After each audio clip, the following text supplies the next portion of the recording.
and growth for the South.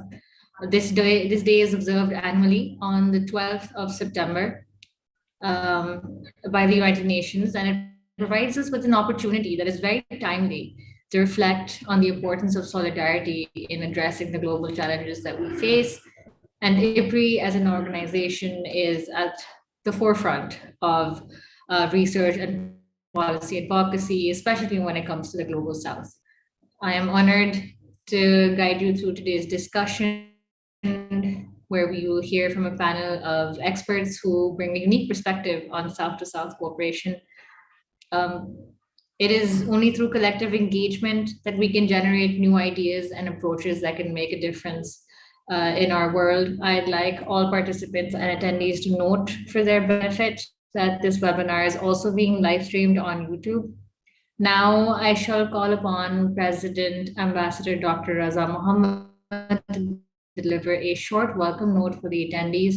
He has held various prestigious command and staff assignments. He has also served as Additional Secretary in the Ministry of Defense. After retirement, he was appointed Ambassador of Pakistan to Mauritius, Madagascar, and Comoros. He has been Executive Director of Services in the Army Welfare Trust and Advisor to President, National Defense University of Islamabad. So whenever you're ready, we'd love to hear from you.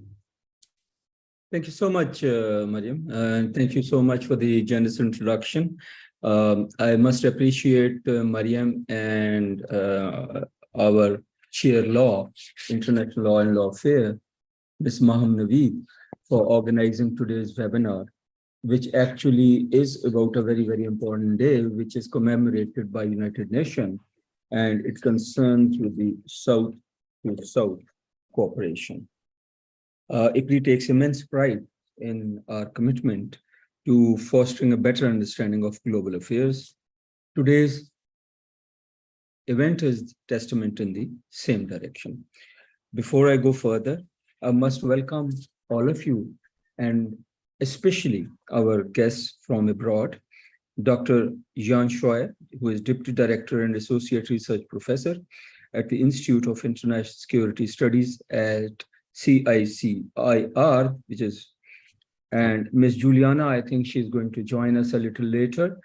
And we are very grateful to Dr. Tamil, Assistant Principal, Department of Justice, Ireland, who has worked on who will be speaking to us on decolonization of international law. Ladies and gentlemen, it's a great honor, as I was saying, for IPRI to host this seminar and a webinar.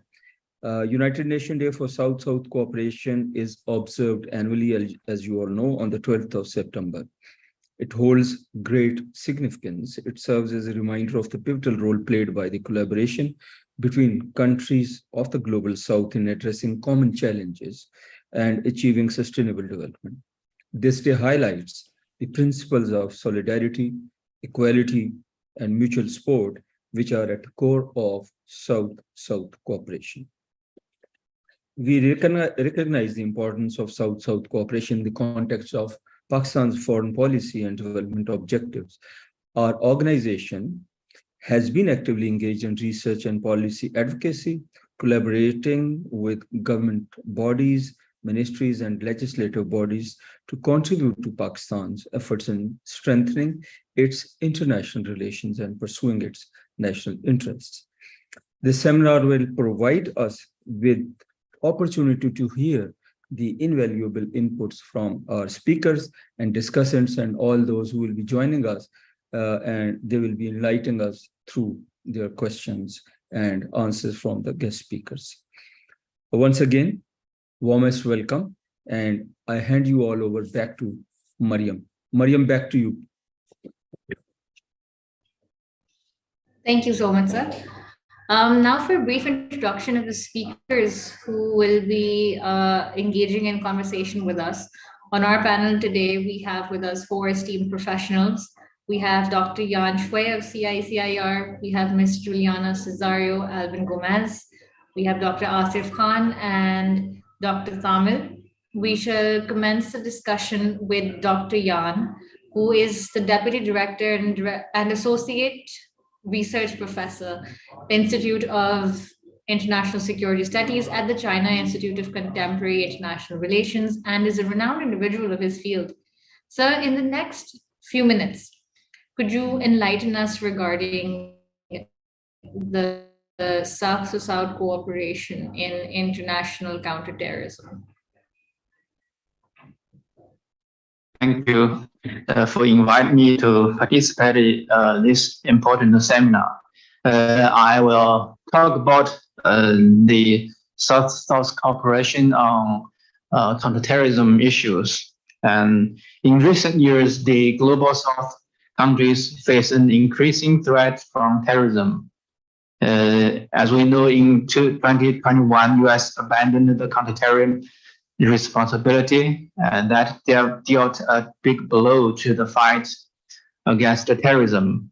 And also encouraged by the re-establishment of the Afghan Taliban regime in Afghanistan, international terrorist activities in the post-counter-terror war era have shown a further trend of localization. At the same time, the uses of emerging technologies in terrorist activities is on the rise, escalating the threat from terrorist activities. Therefore, currently there is an urgency for the global South to enhance counterterrorism cooperations. I think right now the developing countries are facing three challenges when dealing with terrorism problems. The first one is geopolitical factors is contributing to the rising threat from terrorism, with the United States focused on great power competition and bolstering Ukraine's war efforts against Moscow. The Washington is de-emphasizing global counterterrorism operations, allowing blind spots to emerge in parts of South Asia. And at the same time, against the backdrop of intense U.S. containment against China, the U.S. revoked the designation of the East Turkestan Islamic Movement, or Turkestan Islamic Party, as a terrorist organization in 2020, with Washington saying there was no credible evidence showing that the movement or the party still exists. Actually, Turkestan Islamic Party is still operating in Syria and Afghanistan, and the TIPA, as we know, that it is the major terrorist organization faced by China, and it has thousands of fighting forces in Syria and Afghanistan. As the U.S. removal of TIP, it makes the counterterrorism cooperation between U.S. and China much more difficult bilaterally, and also the cooperation between China and the U.S. in other developing countries also becomes very hard to achieve. The second challenge is that the localization of jihad exacerbates the challenge of counterterrorism. In 2021, the Taliban repelled the U.S. and transformed from rebel forces into the dominant political force in Afghanistan that greatly encouraged international terrorist groups. Jihadists think that the Taliban defeated the U.S. as the superpower and take over Afghanistan is the victory of Taliban's jihad, and a lot of international terrorist groups want to follow the way of Afghanistan's jihad, like in Syria, that there is a major terrorist groups called Tahrir Sham, and it controlled northwest part of Syria, and it is now emphasizing on local affairs and claiming to provide efficient and clean governance to its population in its controlled areas, with the aim of establishing broader credibility. And also HTS is also seeking the international community, especially US, to remove it from the list of terrorist organizations.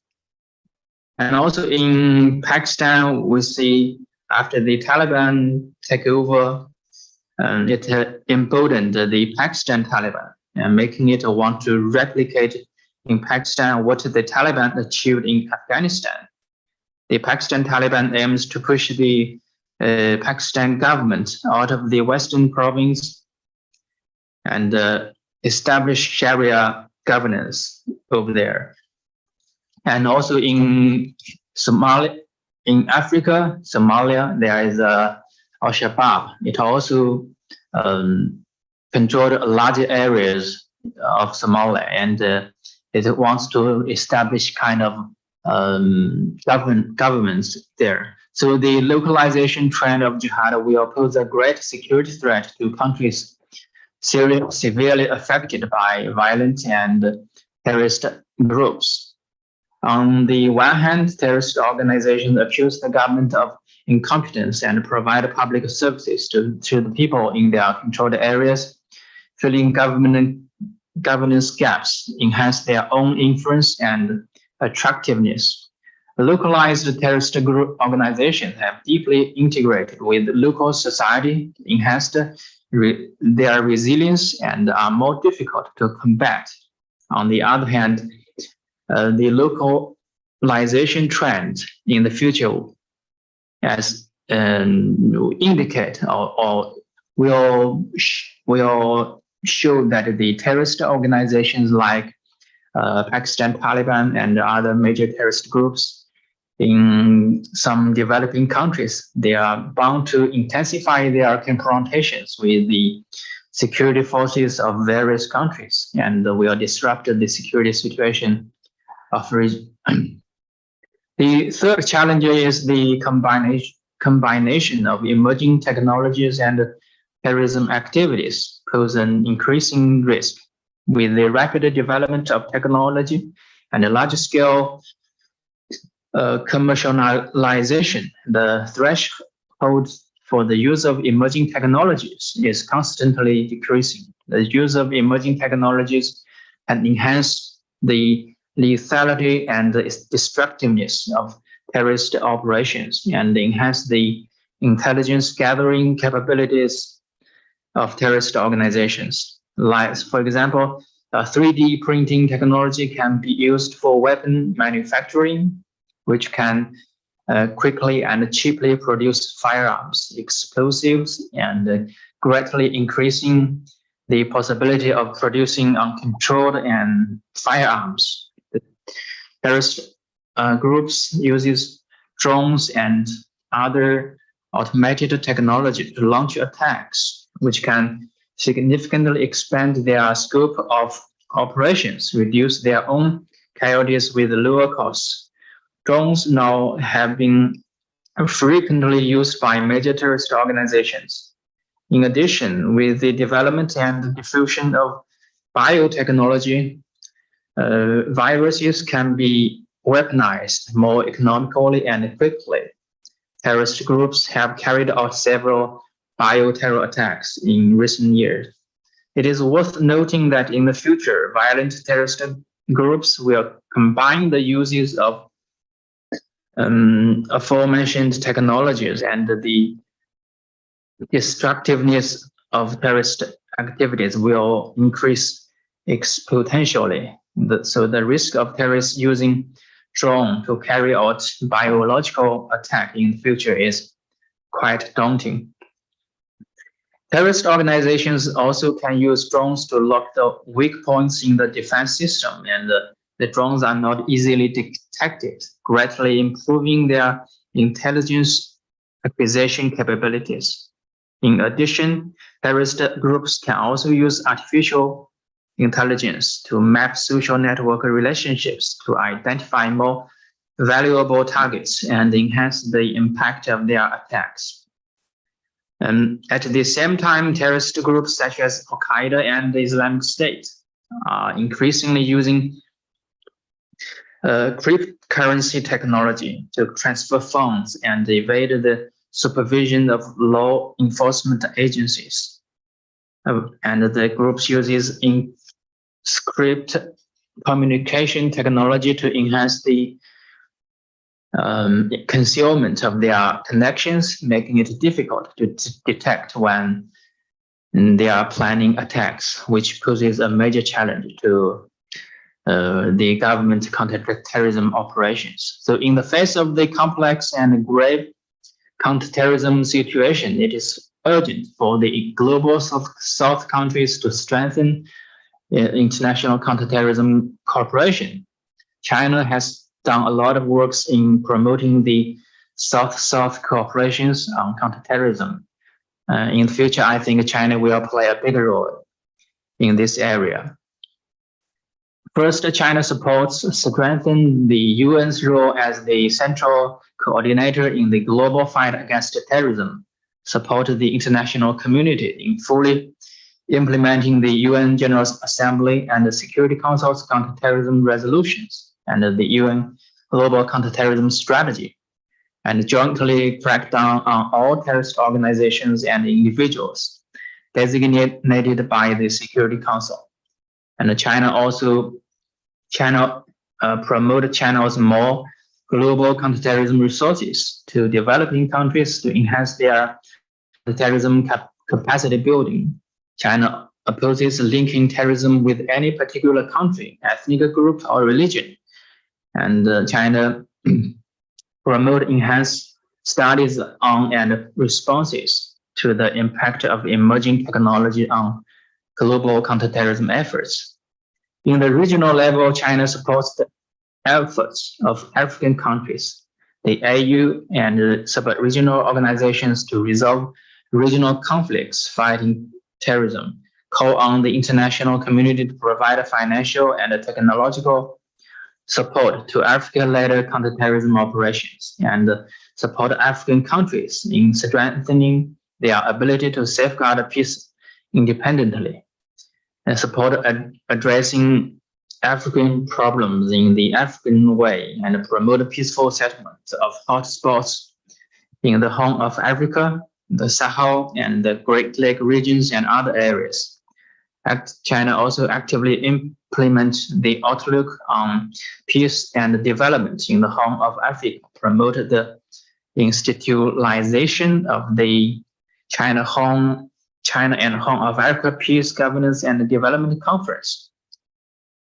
China supports building more international platforms and mechanisms for exchanges and cooperation on addressing terrorism challenges, encouraging more exchanges and cooperations among developing countries. China declared to provide other developing countries with 5,000 training opportunities in the next 5 years to train professionals for addressing global security issues, especially the terrorism issues. In South Asia, since 2019, China has been involved in the Afghan peace process, but in the role of facilitator in multilateral talks with the Russia, US, and Pakistan. Now China has emerged as the main mediator and is brokering a sustainable security arrangement between Pakistan and Afghanistan, and also other related countries. China will continue to work on a counterterrorism mechanism with both countries to achieve sustainable security. Thank you.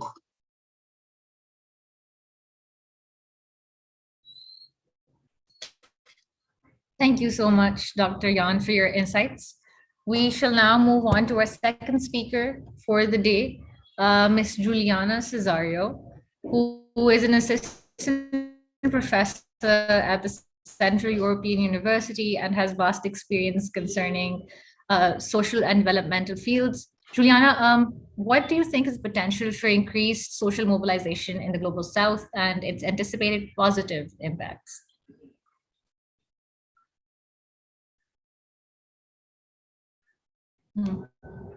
I'm afraid Ms. Juliana has not been able to join so far. We shall then skip on over to our third speaker, which is Dr. Asif Khan, who is the head of department at NUST Law and is well versed with matters of the law. Sir, could you please expand on dealing with transnational corporations through international law as part of the decolonization of international law. Thank you, Mariam, for inviting me here and giving me this opportunity to talk on this very important topic, which I say it's important because every state is now concerned with how to deal with transnational corporations through international law. Now, why do I say this? Because public governance in the, I should say, third world countries has now been taken over by the transnational corporations, if I can put it this way.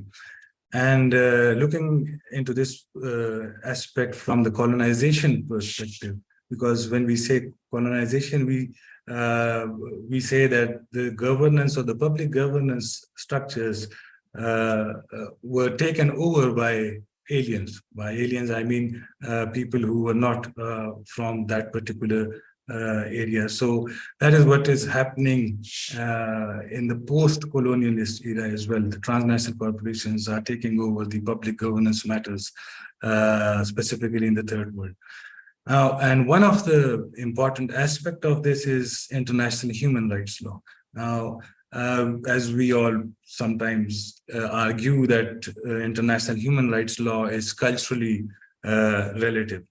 That is one aspect of it. But the important thing that we do not talk about is that the enforcement of international human rights law lies with the states. And now enforcement of international human rights law against transnational corporations lies with the states as well. But the third world states or the developing states specifically have failed to govern over the transnational corporations. And I'll give just a simple example of the Ali Enterprises, which a disaster happened in 2012 in Karachi, and around 250 people died in that particular incident.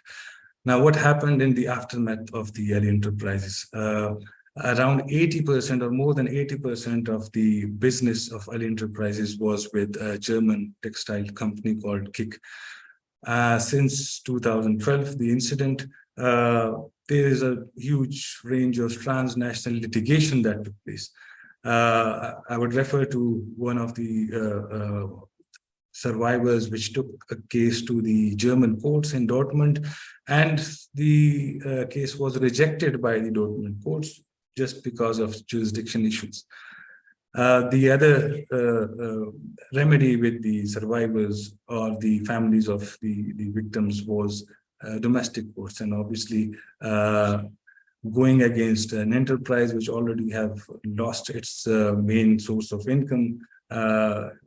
In this case, for the survivors, it was not a very valid or viable way of remedy. And in litigation in Pakistan, somewhat because of international pressure as well, the victims managed to get some kind of remedy from the courts in Pakistan. But what about the main operation which was dealing with this, and that was KIK? KIK went free of and through adjustments gave some kind of fiscal remedies to the victims, but not through transnational litigation system, only because it had to save its name. That is one example which I think. There are hundreds of examples where transnational corporations operate in the global south specifically, and human rights violations occur, and there is no remedy for the victims of violations of human rights. Now, in addition to this, the developing states have signed international investment agreements and bilateral investment agreements giving protection to transnational corporations. Why? Because they want them to invest in the developing states or in their states, and for that reason, a large amount of protection is given to these transnational corporations through these IIAs and BITs. And one example would be the Chevron operating in Ecuador in 1992. There was a large-scale human rights violation and environmental degradation happening in Ecuador. The locals obviously went against Chevron in transnational litigation within the United States. The case was not was sent back to Ecuadorian courts. Why? Because of the jurisdiction issue again. So the court said that they do not have jurisdiction over a company operating outside its territory. The Ecuadorian courts, in its decision a few years later, gave around $9.8 billion of damages to the people affected through the operations of Chevron. The question was who will enforce this decision, because Chevron is not a corporation which is incorporated in Ecuador. It is incorporated outside Ecuador. Now, who will enforce the decision of the Ecuadorian court? For the enforcement, again, it went to the US courts, and very recently, and I'm talking about incidents happening in 1992, and now very recently, even the US courts have refused to enforce the decision of the Ecuadorian courts, mainly on reasons, on a few reasons, but one main reason was that the decision of the Ecuadorian court was came through corrupt practices, and the decision was not fair enough. So this is kind of problems that are faced by the people in Global South when human rights violations occur, and the main culprits are transnational corporations. Now, how does this coincide, or how is it a new form of colonization? This is what I want to explain. Now, when colonization took place, corporations at that time also played a huge role, and corporations controlled the governance systems of the territories which were colonized to evade consequences of its actions. And the big example in front of us is the East India Company, which operated in subcontinent, and even when the colonization was in place, East India Company had powers to wage wars against the states. Things have not changed dramatically. Only the way of colonization have changed. Now that the corporations do not wage wars against states, but they help wage wars against states. So that is what has changed. And in the post-colonialist structure, the corporations still control the governance structure within the Global South, or particularly the developing states. And that needs to be catered by the states within the Global South. And how to use international law for this? That is one particular question which needs to be answered. Now, in this perspective, since 1970s, there has been a lot has been discussed on international forums, but till now we don't have specific international convention which deals with this problem.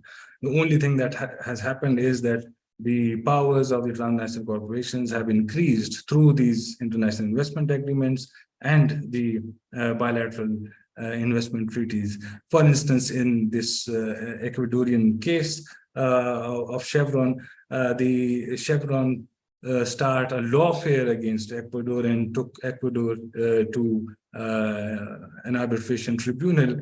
Why? Because Ecuador had signed a bilateral investment treaty with the United States, and Chevron alleged that the bilateral investment treaty was violated when Ecuador was going against Chevron. So this is how the transnational corporations use law against the victims and even the states.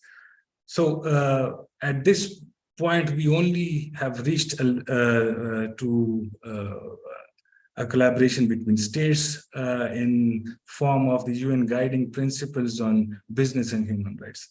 Now, they are only guiding principles, and the discussions started in 1970s, and the guiding principles only came in 2011. Now, since the guiding principles on business and human rights, the global north, I would say, states in the global north have tried to enforce some kind of liabilities upon the corporations. And they came up with, a lot of states have come up with national action plans, how to deal with the violations of transnational corporations. The major point that the Global North had was that not only transnational corporations, but all business entities should be included in this to be liable for any human rights violations.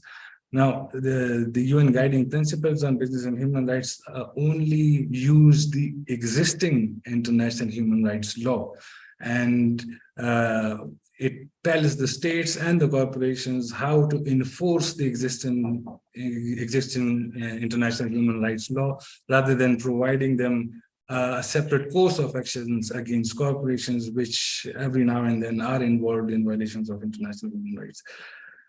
What the developing states require is a convention and UN working group for Convention on Business and Human Rights was formed in 2014.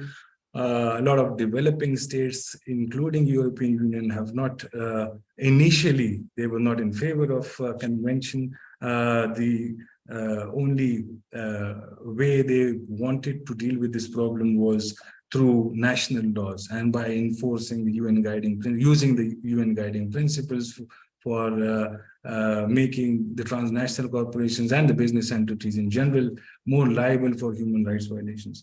But what the states in global South needs to do is to negotiate and take part in negotiations of this convention, which since 2014 is being debated in different UN forums. The working group every year debates, and they came up with a third draft last year, and that is being debated now by the states. But what I see is that a lot of states from the global South are not involved in this kind of debate, and that is what is required at this particular moment, because if an input from the global South is not involved in the a future convention which specifically deals with the regulation of transnational corporations and other business entities, it will not work. So in the process of decolonization, this convention, or going towards negotiation for this convention, is very important, and the role of the global South is important. Now, as we all know, the G20 summit was in New Delhi, India. India hosted the G20 summit. A lot of economic contracts were made. Unfortunately, we could not hear a lot about negotiation process in cases where the investors are involved, and investors are involved in violation of human rights or environmental degradation. These kind of issues are not in debate, unfortunately, in the global South, which requires attention. And this is one way how the global South specifically can deal with the decolonization of international law, rather than just accepting how international law has to be conventionally enforced in the states. So this is what I just wanted to convey from my side. Thank you. Thank you, sir. As our final speaker for the afternoon, I'd like to call upon Dr. Thamil. Dr. Thamil currently serves as the Assistant Principal at the esteemed Department of Justice of Ireland. Sir, is there a need for decolonization of international law in the global South, and what then would its needful implementation look like? Many thanks. And if I could just add a little bit to it in terms of, would it be a one-size-fits-all solution, or would it be a lot more contextual and tailored? Yeah, thank you very much, Mariam, and also many thanks to IPRI for inviting me to today's talk, and thanks to everybody who's streaming in today. My sincere gratitude comes from the Republic of Ireland, where I'm currently talking to you from, country of the free, and a country that is certainly decolonized, but still faces issues around colonization on its very island as well. Just to quickly check to everybody, I am audible and visible. Is that correct? Can somebody nod quickly? Jan, perhaps? Yes, yes, Yeah, it is. okay. I also want to make clear at the very outset, I am on some form of academic sabbatical. I've been until recently an academic at the University of Nottingham, but I took my time out now and currently serving as a civil servant here in Ireland. So I am not speaking on behalf of the Irish government. I am still speaking as an academic. And in this role, I want to just emphasize my views at the very outset. Now,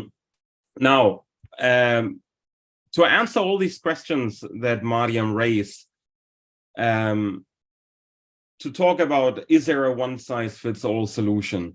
Is there a way to decolonize international law and international institutions?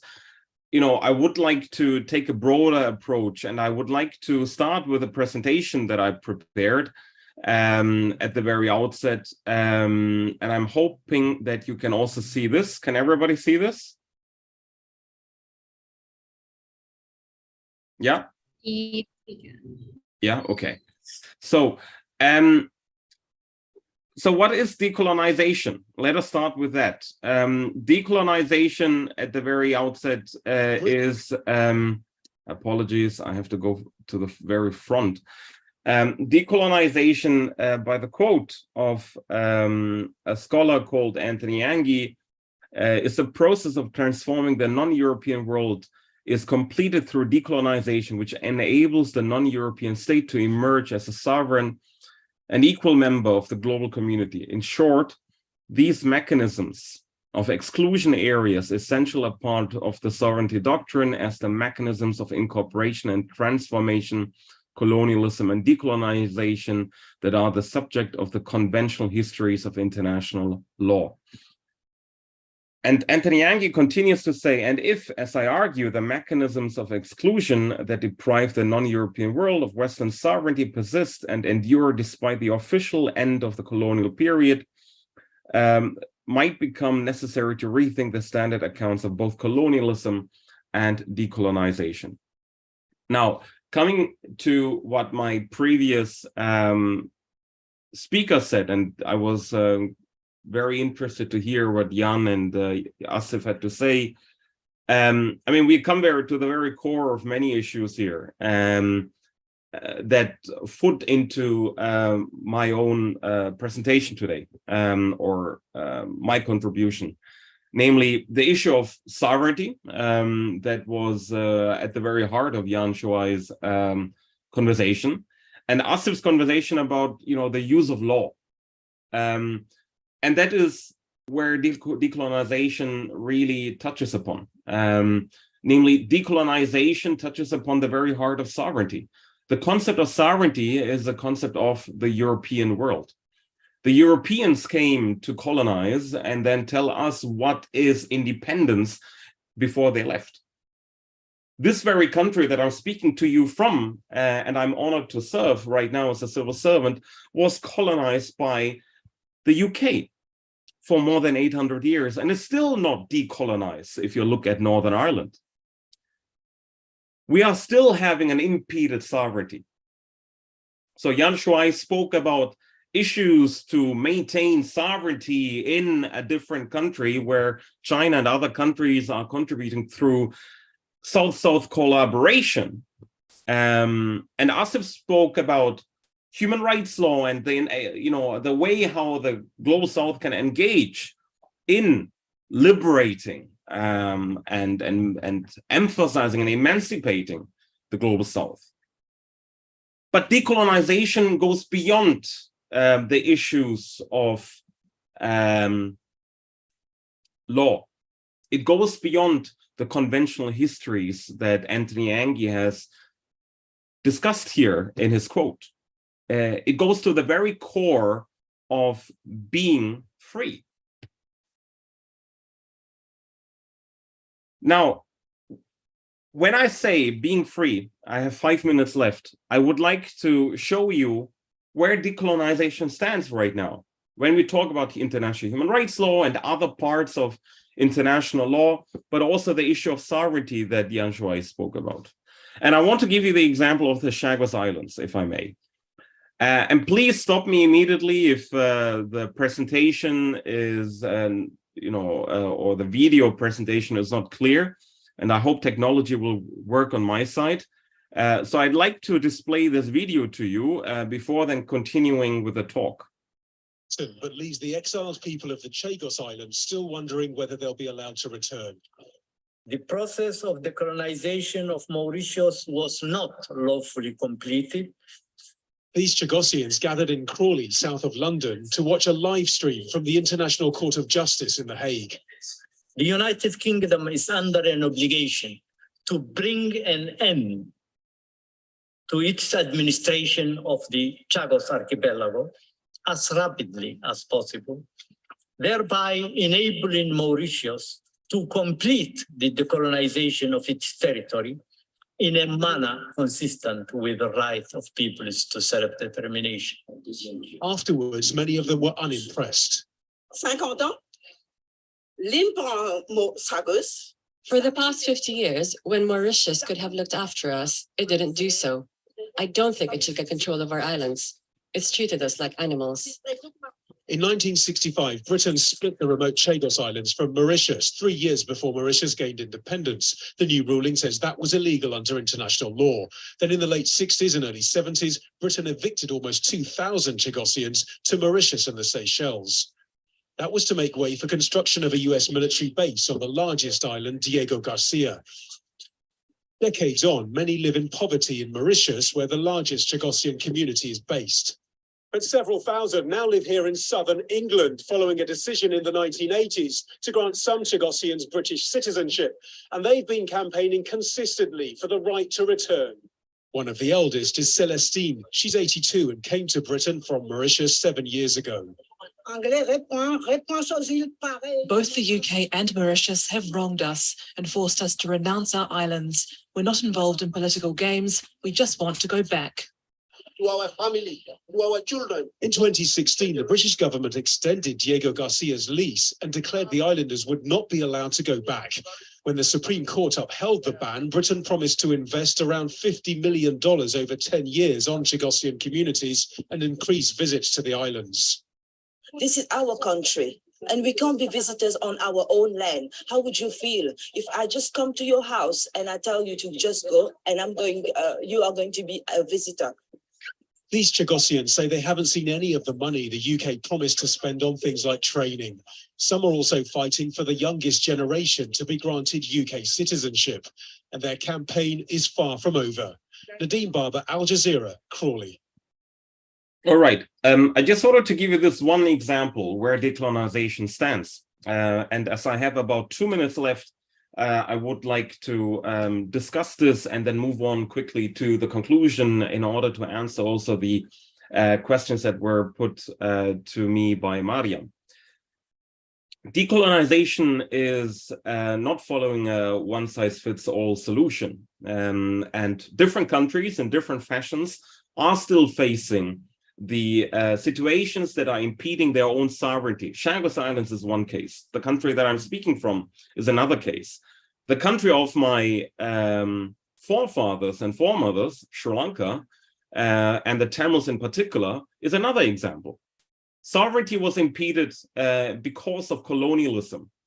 And there are different ways how these particular peoples can bring their claim to the United Nations, but also under international law. And that is also to look at what Asif spoke about, international human rights law, but also the utilization of different organs of the United Nations. Think of the UN General Assembly or the ICJ, but also other opportunities such as international financial institutions that need to be also decolonized in order to achieve the free movement of money that is also enabling peoples from the global south to be self-sufficient. But that also means not only to think about the United Nations as the solely institution that can help us. It is also about thinking about something else, namely, how can we enable ourselves? And that brings me to something that we are seeing currently in these days. We had once the Bandung Conference from 1954 that enabled a conversation between the global south and cooperation and solidarity. The right to solidarity as an area in which Obi Okafor, the current independent expert, is working on under the United Nations Human Rights Council. But then we have seen a metamorphosis of the idea of solidarity when we look at the current development of the BRICS, but also the current conversation surrounding how the Global South has presented itself at the G20 could be considered a movement towards a more greater inclusion of the Global South. While I still have my reservations towards the G7, the G20 in general. But the United Nations and different parts of international law can help us to enable a more stronger inclusion of the Global South. Chagos Islands as presented as one example. But it's more about creating a more stronger development under international law with institutions of the Global South that can really create decolonization. And until that is achieved, there is no one-size-fits-all solution. We need solutions that are tailor-fitted to different motions and different situations. And with that, I would like to stop. Thank you very much.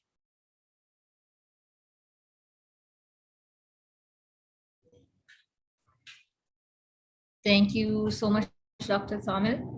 That presentation was very virtually pleasing to look at. As we end our session, our talking session from the speakers, we would now move on to a Q&A session with questions coming in on the portal and on the live stream feed. And if anybody has any questions, please feel free to unmute your mics and ask away. Does anybody have any questions? Any of our listeners?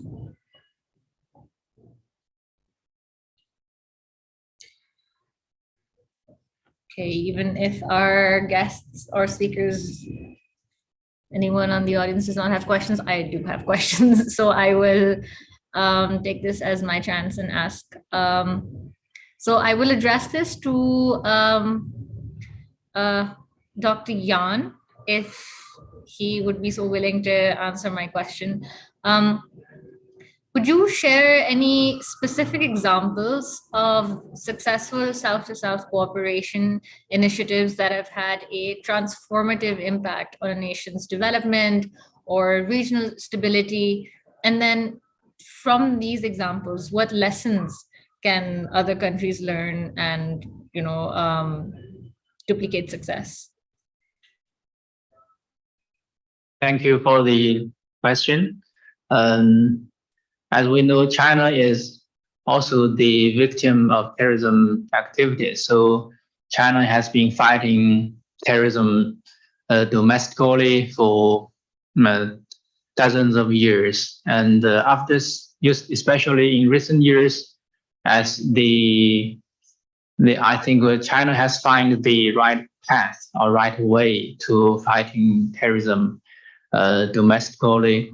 So we have learned, or we have a lot of experiences in fighting terrorism, and that kind of experience, I think, is different from the Western way of fighting terrorism, especially the US way of fighting terrorism. So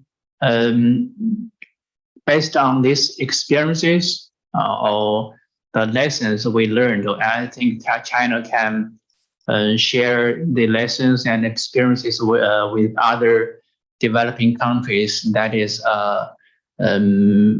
heavily affected by the terrorism, especially I think the Afghanistan and Pakistan. Firstly, I think China's way of fighting terrorism emphasizes through the way of development to deal with the roots problems of terrorism. I think China's promote the Belt and Road Initiative through developing countries, especially through Pakistan and through Middle East and to Africa. And due to the BRI cooperation between China and other developing countries, I think we can find another way, or we can deal with the terrorism problems in maybe in Pakistan through another way. And I think especially because we have the CPEC in Pakistan, we have a strong relations with Pakistan. And in the past several years, I think the CPEC have provided a lot of economic opportunities for the local people. And I think through China hopes that through the CPEC and through providing job opportunities and also providing other resources that can attract or make some extremists or some local people who are affected by the extremist ideology to abandon the terrorist ideology and to be part of the economic development process. And I just take the Pakistan as an example, and I think China is also playing some kind of similar roles in maybe in Middle East, in Western African countries. Thank you. Dr. Yan, another question has come up for you. It is about the Belt and Road Initiative. So BRI as a project has approached conflict-affected states like Pakistan. In South Asia, there are now visible divides, as there have always been. How does China see India's bid to project itself as a leader of the Global South? What is the Chinese reaction to this? I think the when we promote the BRI, when China hopes that it is an initiative that every country, every interested country can participate, and it's a kind of a win-win initiative. Of course, China as a rising economic power, China has its responsibility to help other developing countries to deal with their challenges when they are they faced in developing in promoting their economic development.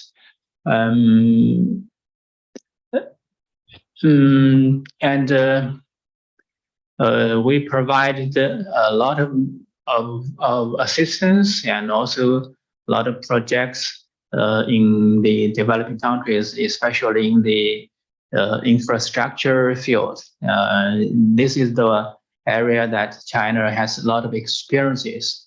And also, we hope that this infrastructure will provide the basis for the local, especially the local economic development. And actually, I think the BRI also is a very is very fruitful and very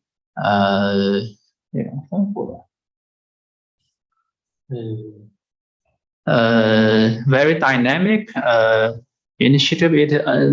It does not centers on not only centers on the economic cooperation, also it has some other corporations in like education and also the people-to-people exchanges, cultural exchanges, and also even in the security areas. I think after years of development of BRI, the risk that faced by BRI also draw the attention of China's government, and of course the local government also pays a lot of attention and emphasize the protection of BRI projects, especially in Pakistan, I think. Anyway, I think the in the security area, as the developing countries, especially the where BRI goes through, several countries are facing very serious challenges from terrorism. So it make China and also, of course, the local government make them very urgent for them to work together on the security area so as to provide a secure and a safe environment for the projects to grow. Thank you. Thank you. Our next question is for Dr. Asif. So, in light of recent global challenges, including the COVID-19 pandemic, how can South-to-South cooperation be adapted and strengthened to respond effectively to future crises? Are there specific recommendations or frameworks that can help build suitable resilience and cooperation among countries of the Global South? Well, there can be a number of things that the Global South states can engage in. But the most important thing is, as Dr. Tamil pointed out, that there's no one-size-fits-all solution. So every problem requires, obviously, negotiations. And that is the only, in context of international law, I would say that is the only solution that the Global South states have, negotiations, and be part of the evolution of international law rather than the law coming in and being enforced on the Global South. So in any context, I would say the problems or the contemporary problems arising must be dealt with through negotiations and a collaboration between states in the Global South. The states cannot come up with solutions on its own for the contemporary problems. That is the only thing that the states can do, is to negotiate and look for the solutions using international law rather than being colonized through international law. Perfect, sir. Thank you. A question has come in for Dr. Tamil, and this is the last question we're taking for the session. So as I quote, Dr. Tamil has mentioned that decolonization is not a one-size-fits-all solution, yet some countries are also using the decolonization narrative as a means for hegemonic use. Is this decolonization moving backwards towards the era of civilization states? And how will that help in building and fostering global cooperation when the meanings and interests continue to differ?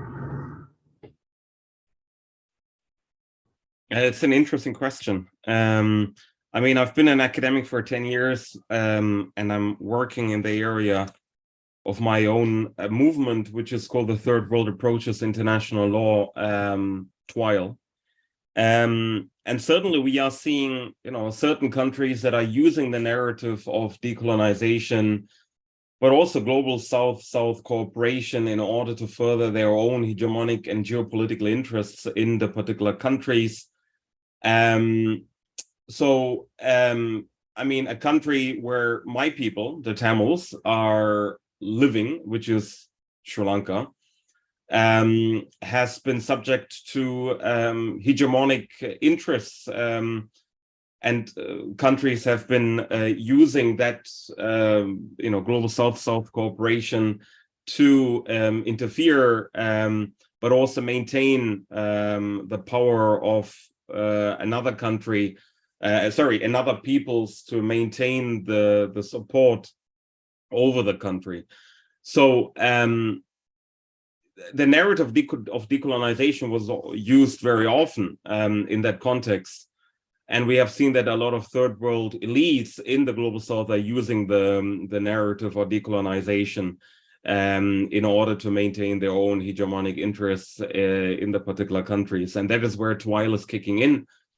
TWILE, the movement under international law, is arguing for the restructuring of institutions within the United Nations that I mentioned earlier in my presentation, such as the UN General Assembly, but also international human rights law, and different other areas of law and institutions.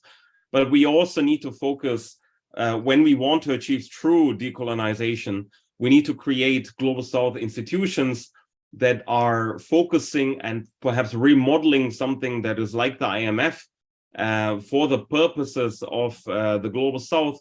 But we need also to create institutions in the global South, from Latin America to Asia to Africa, that are working more closely together. We need something like an Asian Union as well in the long term, like we have it for the African Union, but also for the Inter-American system, that can closely collaborate and work towards decolonization. I'm not sure regarding the wording of the person who asked the question on civilization. I actually think civilization is something that has a very strong Western connotation. We were civilized long before the Europeans came. But civilization does not mean in the framework and the thinking along of the Western powers. Civilization should be achieved only when we are able to live self-sufficiently, and that is then true decolonization. And that works only when we have third world solidarity that spans across the three different continents within institutional and legal frameworks that I've just explained.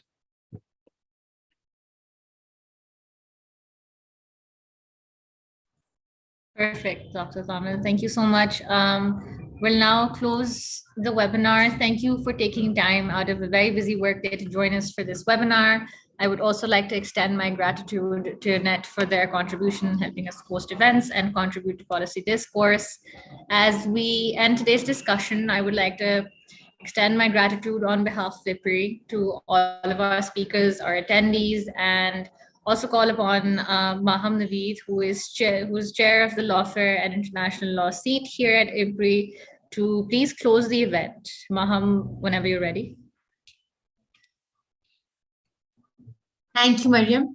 I would first start by thanking all the speakers for joining us today. We know you're all very busy, and we are very, very grateful to all of you for helping us contribute to this very, very important thing in policy discourse, and we hope to be engaged with you in future sessions as well. So the reason we were particularly interested in celebrating this day and commemorating is because constant shifts in global reality have challenged human development to quite an extent, AI being one of them. And we have had to come up with methods to achieve sustainable growth barriers and to manage the global upkeep with rapidly changing digital technologies. These digital technologies will then impact the future of what we establish as sovereignty and conflict, as as some of the speakers spoke about. So there's a constant need for economies to collaborate, innovate, and change for the betterment of their societies.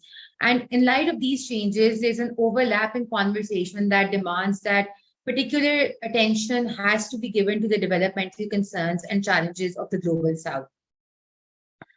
As the Global South becomes an increasingly important driver of the world's economy, South-South cooperation and integration, particularly with regards to trade, becomes more central to the development discourse. There's a need to facilitate and strengthen cohesion among growing economies in the Global South, as we've seen the amount that they already contribute to the global economy. What we see now are conversations surrounding triangular cooperation, which is promoted as a modality with the potential to deliver on the Sustainable Development Goals. And what we see when we talk about a triangular cooperation is the involvement of an international organization or a third developed country in that. But Global South countries have been skeptical of that because of the multiple reasons that were already highlighted by a couple of speakers. And so that brings us back to our original idea of decolonizing Global South, including conversations surrounding it and the international law applicable to it, and take charge of this, provide comprehensive initiatives that take into account the multifaceted nature of regional integration, both political, economic, and social in the developing world. An important takeaway from this webinar is the recognition and consideration that there is a need to identify and examine the significant structural and economic barriers that developing regions face in increasing trade and investment and political will. This will require respecting sovereignty of the Global South countries while drawing from resources to build platforms and improve infrastructure, enhance institutions, and also at the same time harmonize economic policies on a regional level, as Professor Tamil also spoke about. So through decolonizing engagement in discourse on Global South, trade and investment opportunities, similar situations, it becomes less challenging to promote regional policies as well and economic frameworks that facilitate regional trade and investment for the achievement of the Sustainable Development Goals as well. What we can and we should endeavor to do is use international law to build comprehensive frameworks for Global South cooperation that includes the multitude of facets that of problems that are faced by the Global South, including climate change, economic instability, human rights, and use these to these issues to have an international law framework that is tailored to Global South and towards the Sustainable Development Goals. Thank you.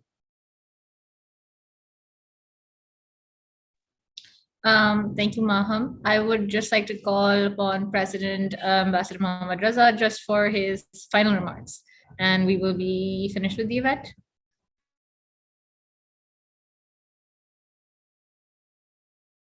So once again, I would take this opportunity, first of all, to say a few words on the colonization from the international relations perspective, because international law, we have our experts there. She's spoken already. Actually, the colonization was so barbaric, so dreadful, so cruel, so selfish, that the world kept it hidden. And it was only people like Edward Said who started writing on the colonization. And it was a colonization of knowledge also, I would say, that West and the colonizer never wanted that the people should read what the colonization has been, what has it done, and what is it's still doing. If we say today that the world has been decolonized, or the colonies which were there held by the British or the Dutch or the French or other powers have been colonized, I think we would be absolutely wrong. You must have heard about the dependency theory. What they did was that they actually crippled these countries by taking away all the industrial capacity from here, and they went into industrialization and whatever in their own countries, and they just took the raw material and labors from here. In the dreadful stories, I just want to connect to one thing, that in the Indian subcontinent, Bengal was very famous for the weavers of the weavers who would weave the silk. And destruction was done of the weaving places, of the weaving machinery, whatever that time you could call them. And the fingers of those people were cut even, so that they are not in a position to produce fine silk. And Manchester and other places should have actually the monopoly over cotton and silk and cloth. So it's a long story. Decolonization, actually people started becoming aware after the people started writing, people like Edward Said and you people who are studying it and talking about it. So still knowledge colonized, economy is colonized, and so much else is colonized. And this colonization will continue till the time the countries, the underdeveloped countries, the developing countries are brought intentionally under loan and aid. So this will continue, and they will continue to rule. I think Dr. Jean spoke very about counterterrorism. There's one thing on which the whole world, I think, has the consensus, and that is the counterterrorism, or fighting the extremism, and even fighting the separatism and drugs. I think that is one area, regardless of the strategic or economic competition, the countries are united together. Once again, I extend my profound gratitude to all the participants, especially the speakers. Dr. John, Dr. Juliana could not make it, Dr. Asif Khan, and Dr. Thamil. Very well done, Mariam, and thank you so much for a very wonderful conduct, and very good and very insightful and knowledgeable questions. And thanks to Maham for organizing this whole thing. Very grateful to you all. God bless you all. Thank you so much. Back to you, Mariam. Thank you so much, Mr. President. Thank you so much to everybody else. Please have a good day, and thank you for joining us today. Thank you. Thank you so much.